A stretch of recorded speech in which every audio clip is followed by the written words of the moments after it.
एक दो लोग और बोल रहे हैं इसमें। हम्म।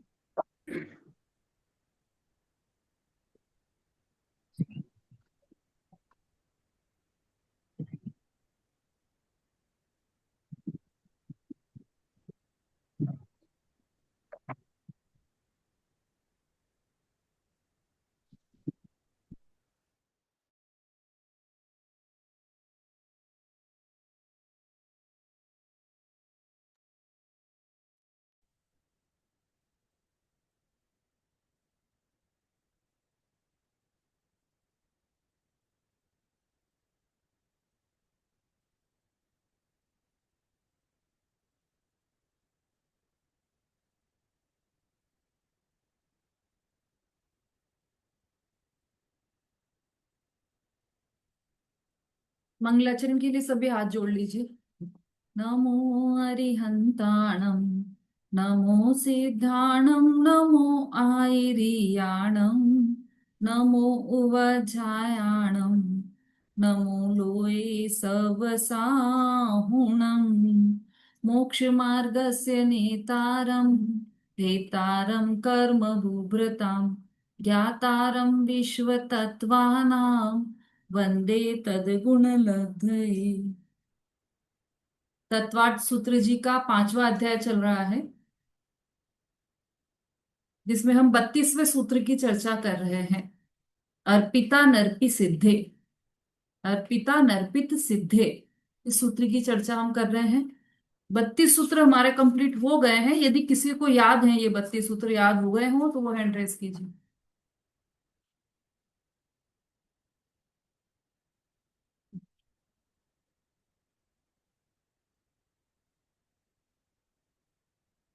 विशु जी।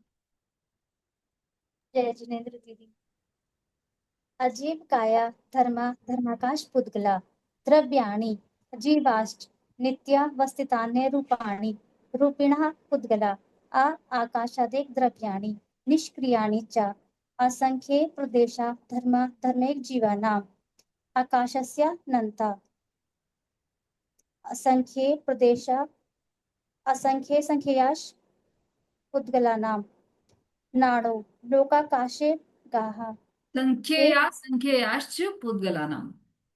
जी संख्यया संख्याश पुद्गलानां नाडो लोकाकाशे गाः एक प्रदेशादिषु भाज्ये पुद्गलानां प्रदेश गलत हो गया। धर्मा धर्मयो कृतस्नेह। वो पहले। धर्मा धर्म प्रदर्शन है। एक प्रदेशादिषु भाज्ये पुद्गलानां प्रदेश संहार विसर्पाभ्याम प्रदीपवत असिं कति असंख्येय भागादिषु।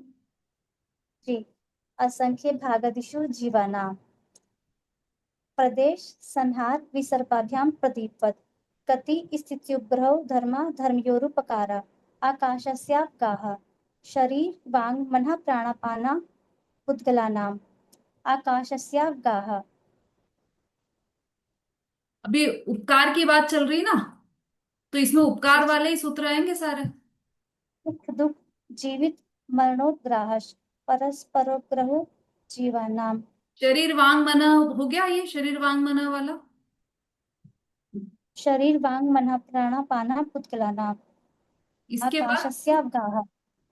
सुख दुख सुख दुख जीवित। सुख दुख जीवित मरणोग्राहश परस्परोग्रहो जीवानाम वर्तना परिणाम क्रिया परत्वा परत्वे च कालस्य स्पर्श रस बंध बणवंतः पुद्गला शब्द बंध शोकशम्य स्थूल्य संस्थान वेद तमच्छाया तपोद्योतवन्तश्च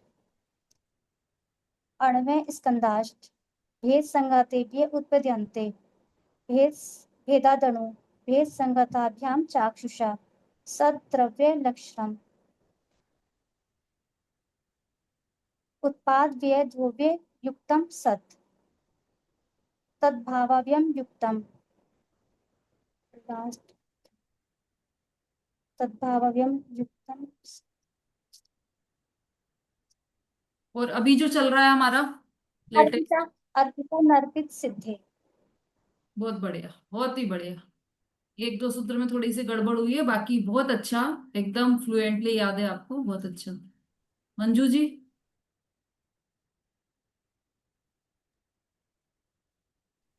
अजीविकाया धर्माधर्मका पुद्गला द्रव्याणि जीवाश्च नित्यावस्थितानि रूपाणि रूपिण पुद्गला आकाशादेक द्रव्याणि निष्क्रियाणि च संख्य निष्क्रियाणि च आ, आ, आ, आकाशस्यानन्ता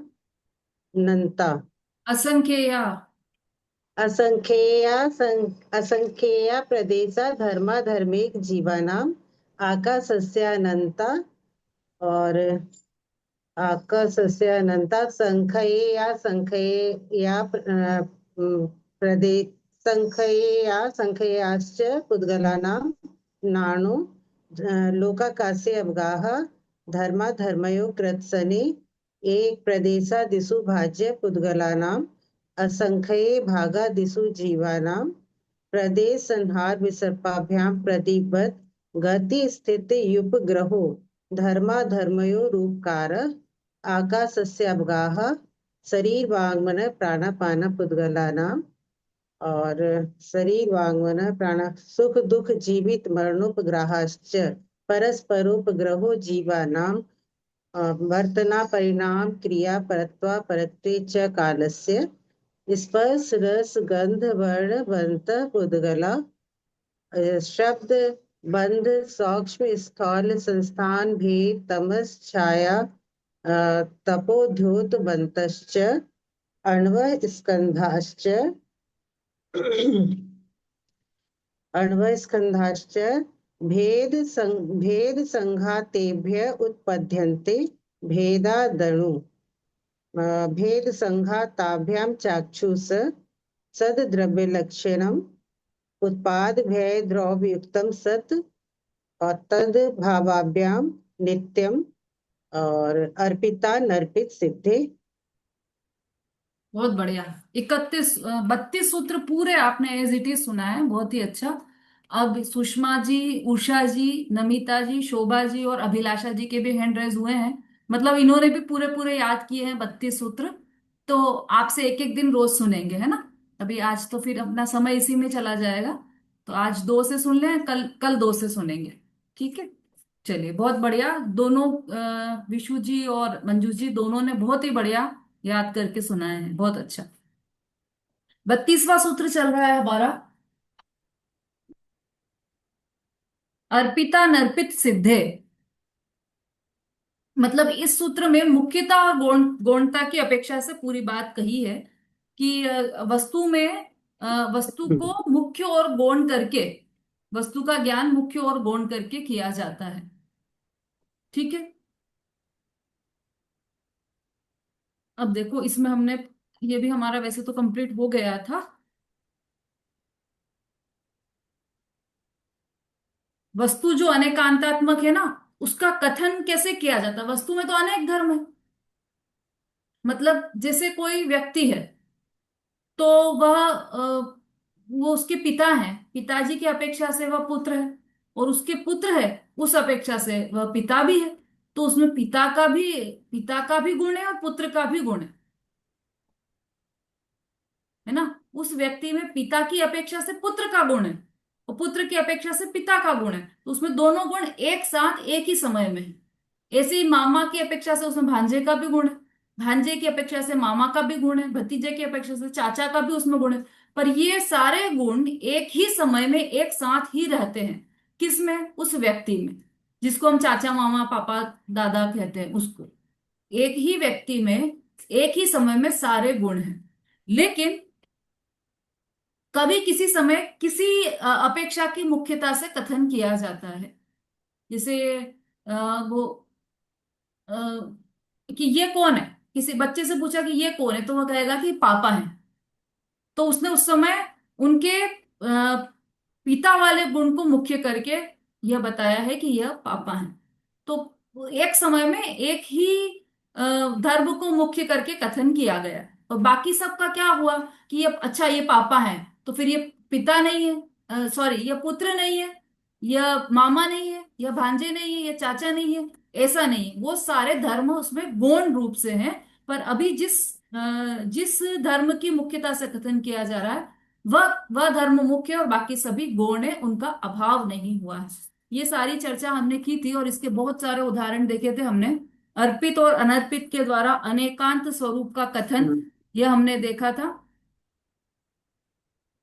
इसकी जो टीका है, अब देखो, इसकी जो टीका है उसका पहला और दूसरा पॉइंट है, ये फिर से एक बार पढ़ लीजिए। ऐसे तो हमने सब पढ़ लिया है, लेकिन फिर भी एक बार, चूंकि हमने इतना सारा डिटेल कर लिया है, अब ये हम वापस पढ़ेंगे तो आपको बहुत अच्छे से समझ में आएगा। इसलिए इसका पहला और दूसरा पॉइंट पढ़िए टीका का, ललिता जी। जय जिनेन्द्र। अब पहला पॉइंट, प्रत्येक वस्तु अनेकांत स्वरूप है। यह सिद्धांत इस सूत्र में स्वाद्वाद द्वारा कहा है। नित्यता और अनित्यता परस्पर विरोध धर्म है, तथापि वे वस्तु की वस्तुपने में निष्पन्न और करने वाले हैं, इसलिए ये प्रत्येक द्रव्य में होते ही हैं।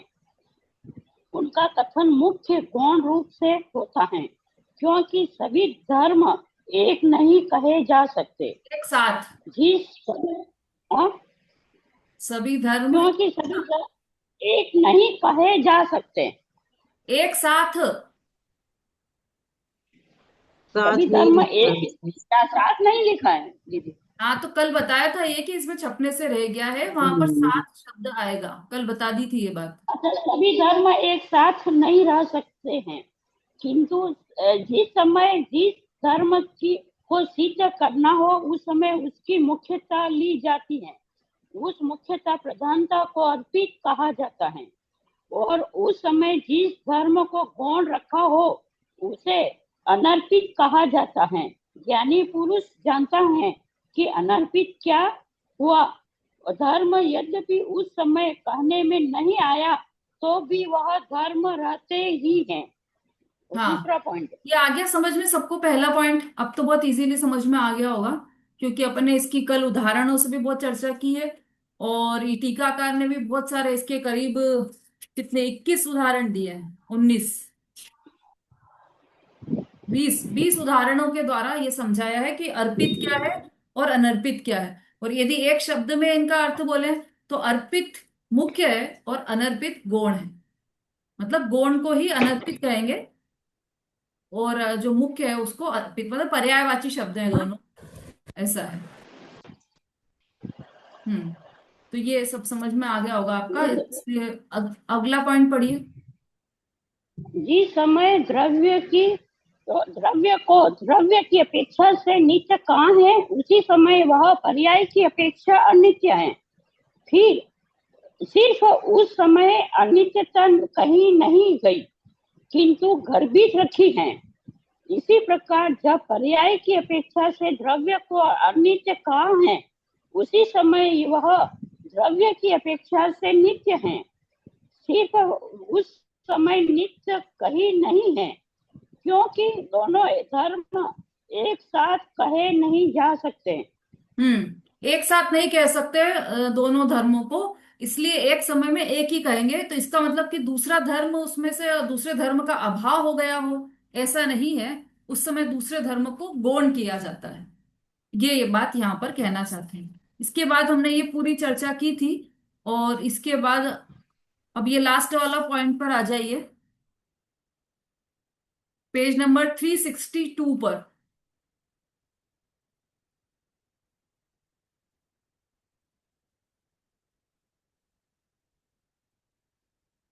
शोभा जी, कोई प्रश्न है?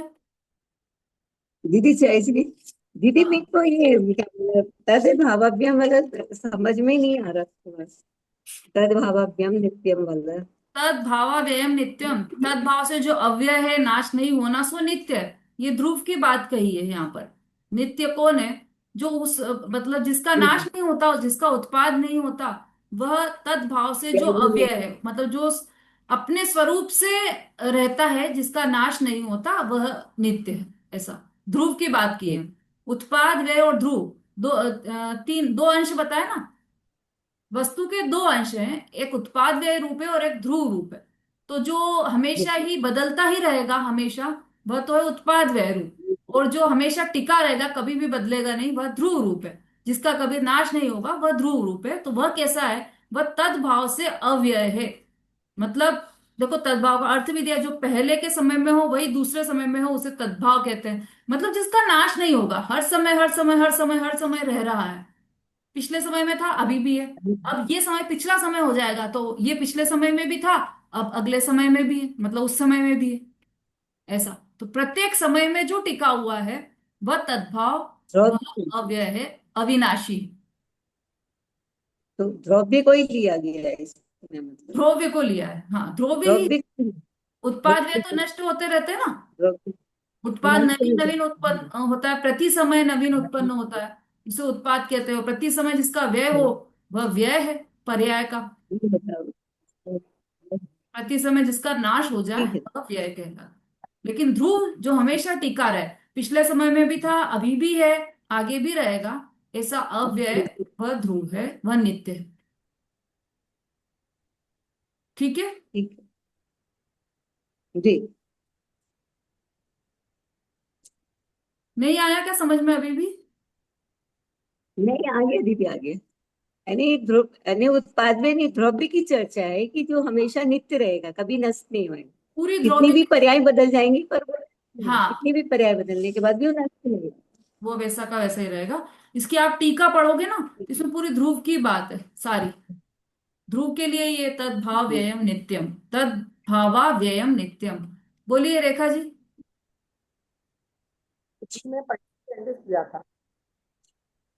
तो फिर डाउन किया कीजिए ना। चलिए सरिता जी बोलिए।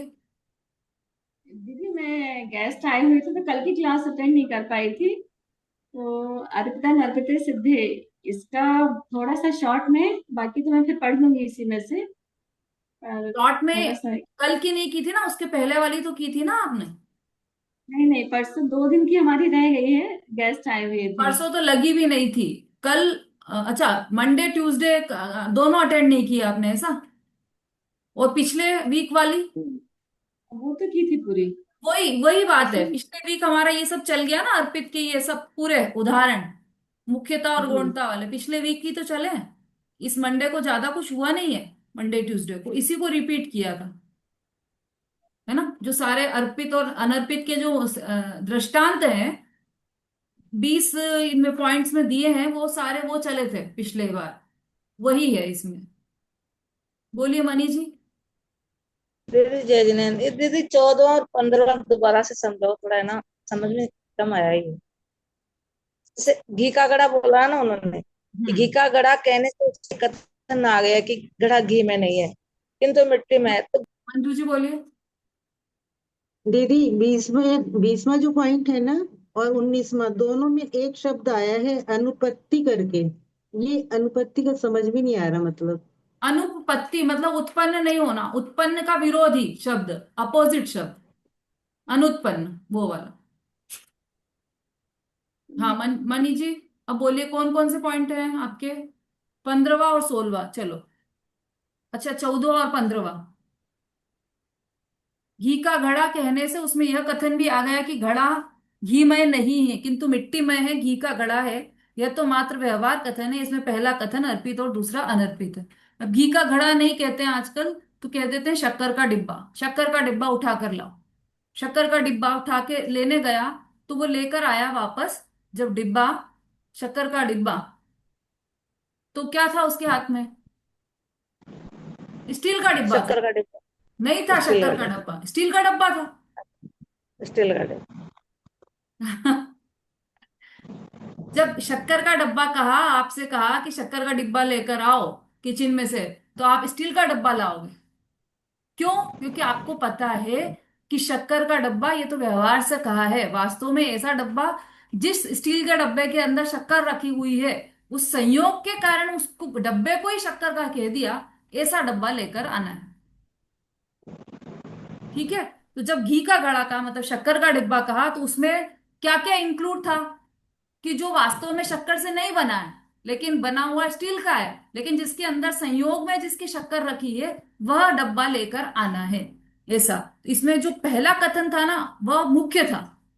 जैसे ऐसा कहा कि शक्कर का डिब्बा लेकर आओ, तो मुख्य शक्कर कथन का क्या है डिब्बा, कि शक्कर अच्छा का डब्बा। अच्छा और उसमें गौण अच्छा। क्या है, क्या गर्भित बस है? ठीक है, कि ऐसा डब्बा जो शक्कर का ठीक नहीं है। है। ऐसा डब्बा जो अ- शक्कर का नहीं है, बिल्कुल अपोजिट। शक्कर का डब्बा कह रहे हैं और उसमें से निकालना क्या है कि जो शक्कर का डब्बा नहीं है। अच्छा, अनर्पित हो गया वो स्टील, है दीदी। बात है, पर उस बात में वो गर्भित है। आपसे ये कहा कि शक्कर का डब्बा लेकर आओ, आपके माइंड माइंड में क्या चला कि ऐसा डब्बा लेकर आना है जो शक्कर का नहीं हो।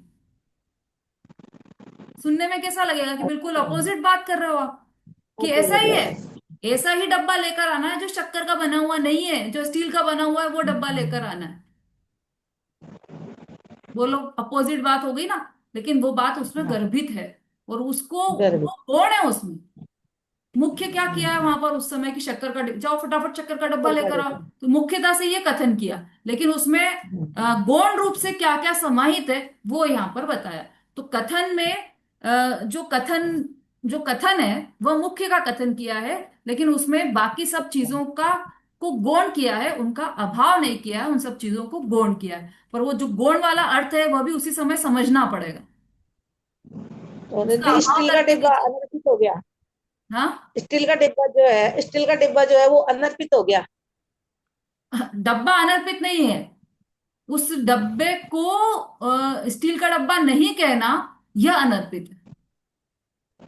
अच्छा। स्टील के डब्बे को स्टील का डब्बा नहीं कहना, यह अनर्पित है। यह मतलब गौण अनर्पित है है। उसमें।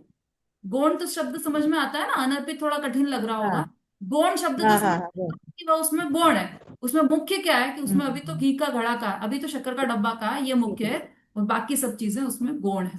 क्या क्या गौण है? हम्म, कीवर्ड, मतलब वो जो अब स्टील का प्लास्टिक का किसी का भी हो डब्बा लेकिन वह शक्कर का नहीं हो, ये उसमें गौण है। ठीक है, और स्टील फिर का डब्बा ही पंद्रह। हो वह गौण हो ऐसा नहीं है। अच्छा, 15वां, मिथ्यात्व कर्म के पंद्रह। उदय से जीव मिथ्या दृष्टि होता है। इस कथन से यह भी आ गया कि जीव उस समय अपनी विपरीत श्रद्धा को लेकर मिथ्या दृष्टि होता है। अब तक जैसे अब पूरा ये जो जो आपने 14वां नंबर का पढ़ा है ना वापस, वो समझ लो हम्म। कि सबसे सरल उदाहरण है इन सब 20 जो उदाहरण दिए ना, सबसे सरल उदाहरण वही है, घी का घड़ा वाला। वही उदाहरण सब में लगा लेना, 15वें में भी वही लगा लेना। मिथ्यात्व कर्म के उदय से जीव मिथ्या दृष्टि होता है, ऐसा कहा ना कि जाओ किचन में शक्कर का डब्बा लेकर आओ। ऐसा कहा ना कि जीव दुखी क्यों हो रहा है, क्योंकि उसको मिथ्यात्व कर्म का उदय है।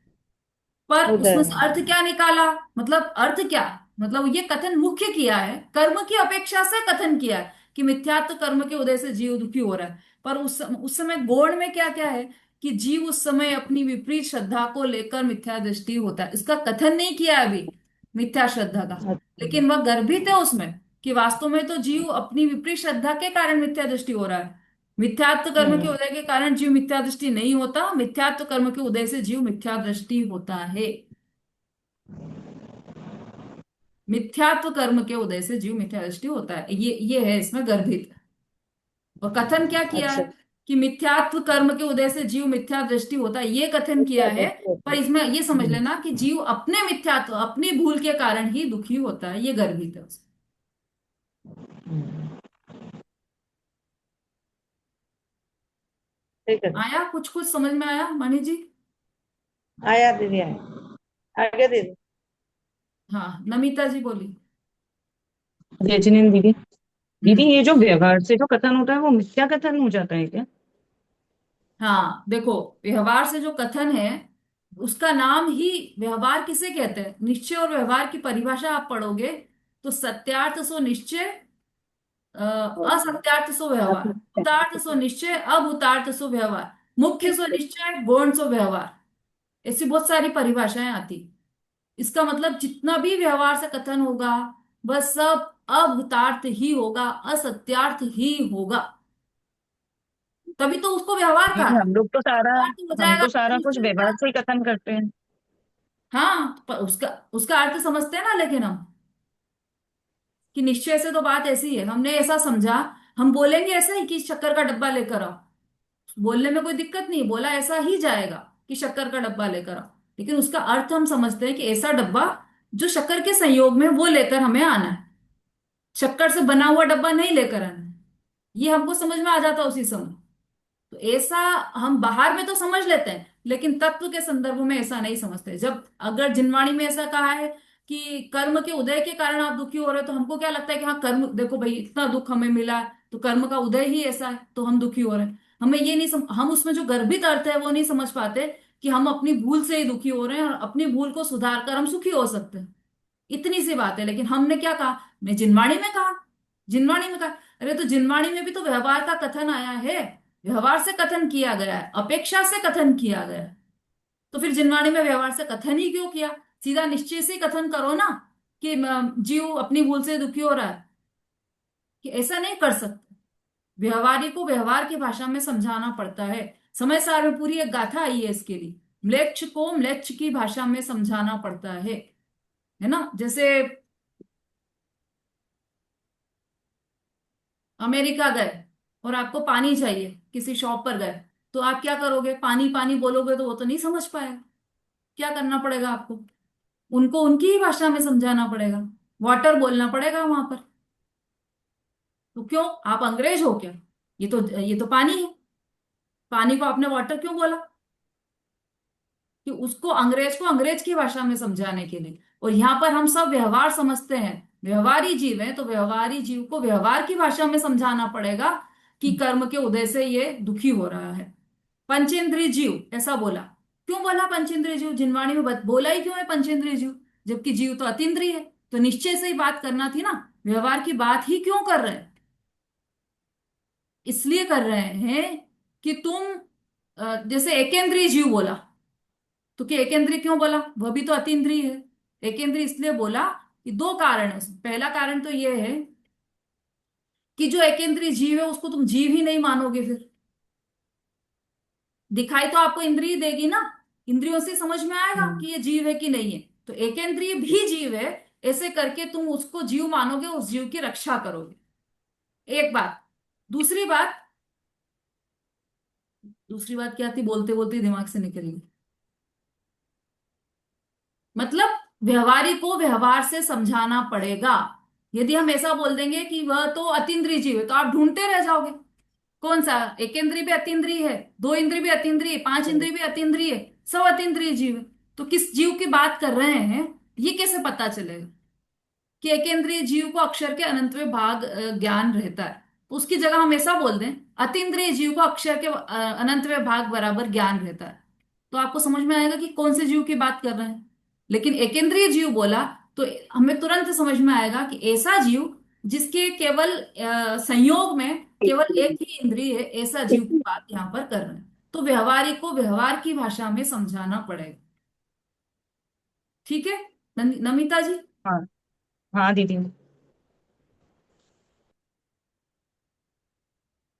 है ना। अच्छा और किसी को तो कोई प्रश्न नहीं है इसमें, आगे बढ़ते हैं फिर हम। आ जाइए 362 पेज पर आ जाइए आप लोग।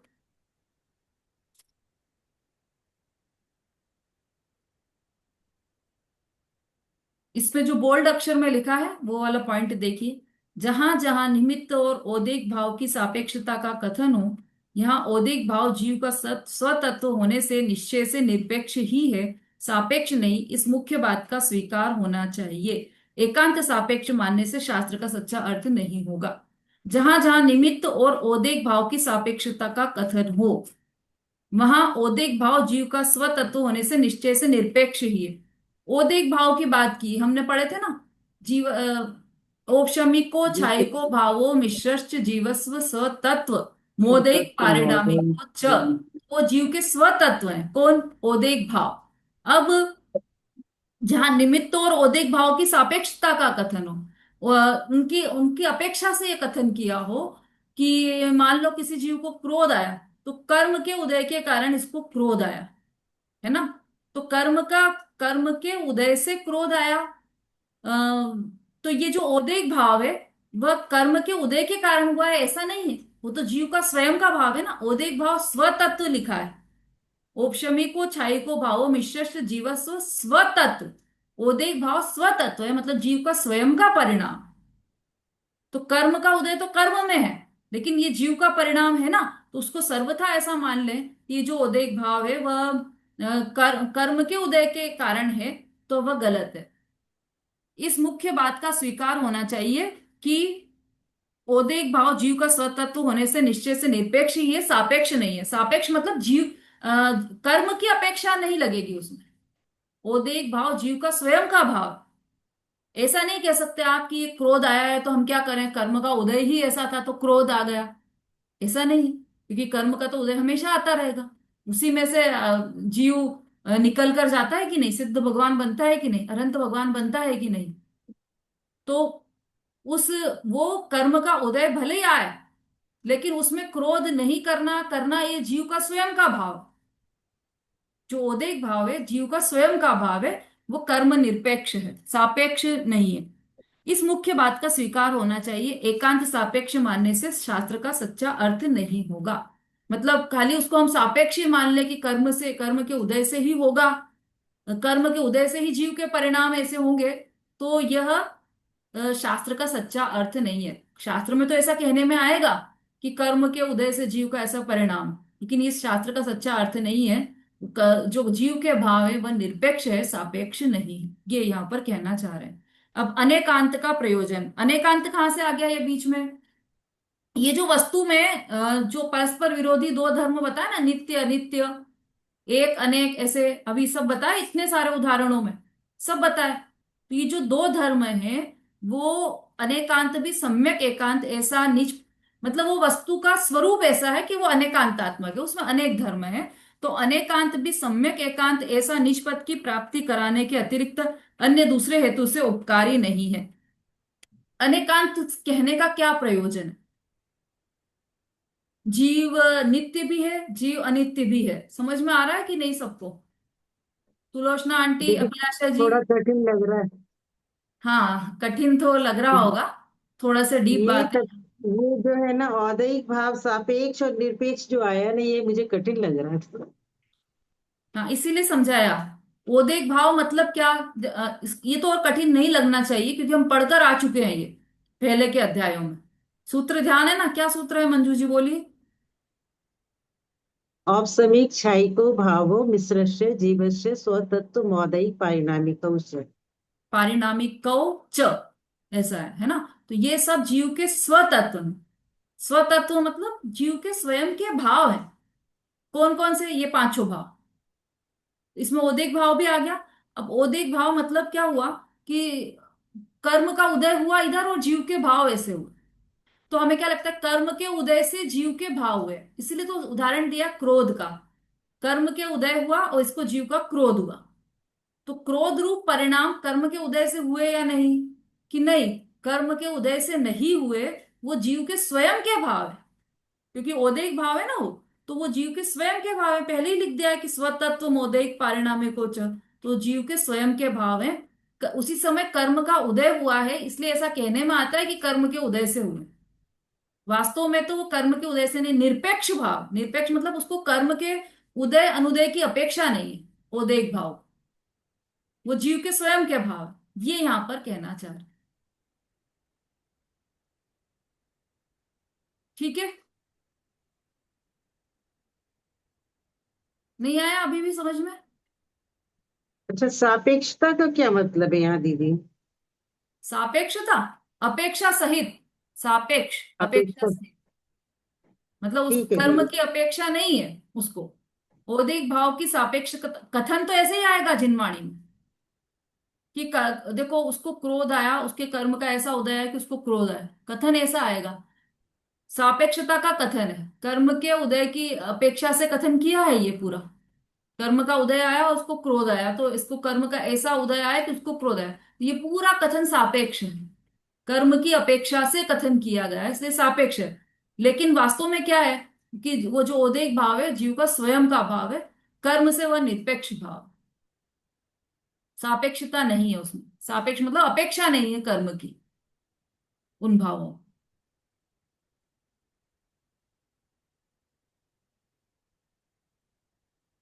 सुलेखा जी समझ में आ रहा है? हाँ दीदी, हाँ दीदी आ रहा है। हम्म। मंजू जी आया कि नहीं अभी भी आपको समझ में? जी दीदी। नहीं आया? उदाहरण सहित तो समझा दिया भाई, और क्या कैसे समझा? नहीं नहीं, आ गया दीदी, आ गया। चलो, इसको आप बार बार पढ़ोगे और या फिर ये हाँ, बार मैं थोड़ा सुनना तो आएगा। रिपीट करूंगी तो और हाँ, हाँ, और आ इसको जाएगा। चलिए, अब अनेकांत का प्रयोजन क्या है? अनेकांत भी सम्यक एकांत ऐसा निष्पत्ति की प्राप्ति कराने के अतिरिक्त अन्य दूसरे हेतु से उपकारी नहीं। अनेकांत क्यों समझा रहे हैं यहाँ पर? वस्तु में नित्य भी है, अभी जैसे ये समझाया कि जो व्यक्ति है वह मामा भी है, वह पिता भी है, वह पुत्र भी है। इसको समझाने का प्रयोजन क्या है, क्यों समझा रहे हैं? तो ये तो उदाहरण था, लेकिन वस्तु में हम ये समझाना चाह रहे हैं कि वस्तु नित्य भी है और अनित्य भी है। तो क्यों समझा रहे हो, इसका क्या प्रयोजन है? तो अनेकांत भी सम्यक क्योंकि हमें सुखी होना है, हमें आनंद प्राप्त करना है ना? हमारा